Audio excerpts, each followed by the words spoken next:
In this video, I'm going to show you how to record an impairment of property, plant, and equipment according to U.S. GAAP.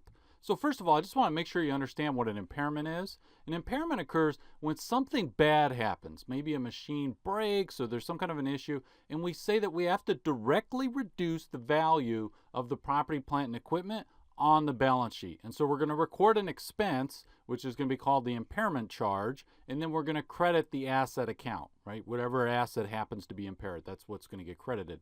So there's a two-step test for doing this. Step one, we're figuring out, okay, is an impairment even required? Okay, so what we're going to do with step one is we're going to say, okay, let's take a look. Let's say it's a machine, and we say, what is the book value of this machine? Let's say that the book value is $20,000.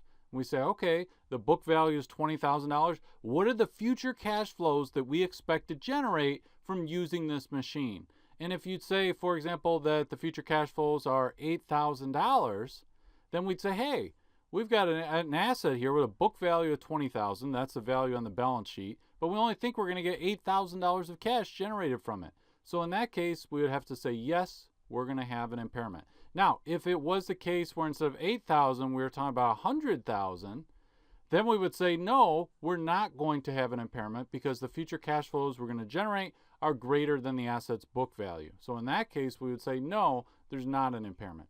Now, if we answer number one, yes, then we proceed to step two. In step two, we say, what's the fair value of the machine? And then we compare it to the book value. And then the difference would be the impairment charge.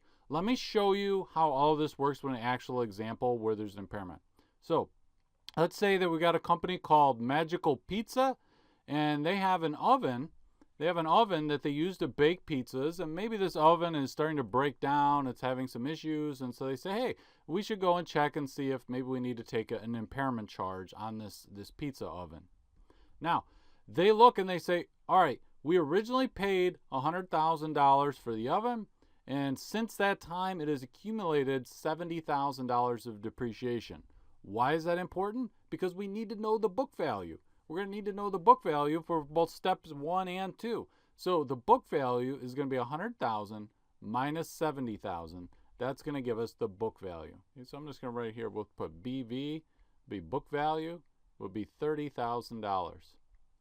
Now, we say, okay, what kind of cash flows are we going to generate from this machine? And we say, oh, well, we think that going forward, we'd get about $10,000 of cash flow from the pizzas that we're going to bake using this oven. Okay, so we say, all right, now we compare the $10,000 undiscounted future cash flow to $30,000. And we say, hey, we're only going to generate $10,000 of cash using this oven, and yet it's on the balance sheet at $30,000 book value. We need to record an impairment. Okay, now if the future cash flow was above the book value, so let's say it was $30,010, then we would not need to record an impairment. No matter what the fair value is, we don't even go to step 2. But in this case, $10,000 future cash flow, $30,000 book value, we need to go to step 2. And step 2 says, and it'd be tempting, you might think, oh, well, I'll just take the impairment charge, it'll just be the difference between the future cash flow and the book value. But that's not the case. That's just to tell you whether you even need an impairment. For step 2, we say, okay, now what's the fair value of the machine? Now that we know that this oven is impaired, what is its fair value? So then we say, okay, well, we estimate that the fair value is $4,000. Okay, so this machine is $4,000 fair value. Then we compare that to the book value. So we'd say, okay, well, we've got a book value of $30,000 minus the fair value of $4,000, because we're going to take the book value, that's the amount that it's on the balance sheet right now, and we're going to adjust it so it's at its fair value of $4,000.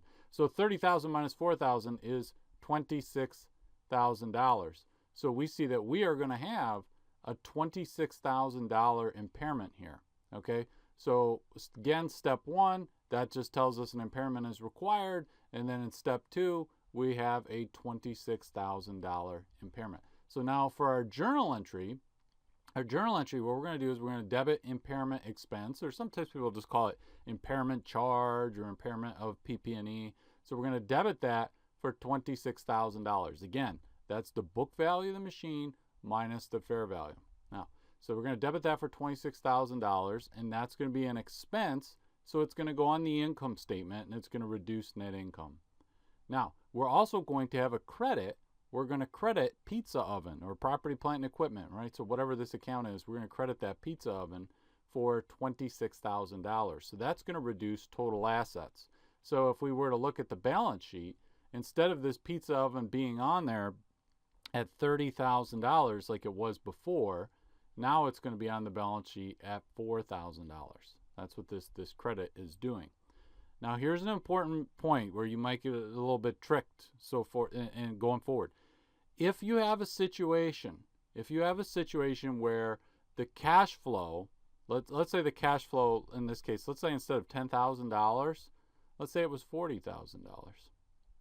Say it was $40,000. Then in that case, the cash flow would be larger than the book value, so there would be no impairment, even if the fair value of the machine was $4,000. Okay, so that's an important point. I don't want you to get tricked on an exam, but understand that if we, in step one, all we're saying is, okay, yes or no, is there impairment required? The fair value doesn't even come into consideration in step one. Step one is just saying the cash flow to the book value. That's all we compare. If the cash flow is more than the book value, then we don't even care what the fair value is. We're not going to do an impairment. It's only when the cash flow is lower than the book value, then we say, all right, now we're going to step two, and we're going to take the book value and write it down to the asset's fair value.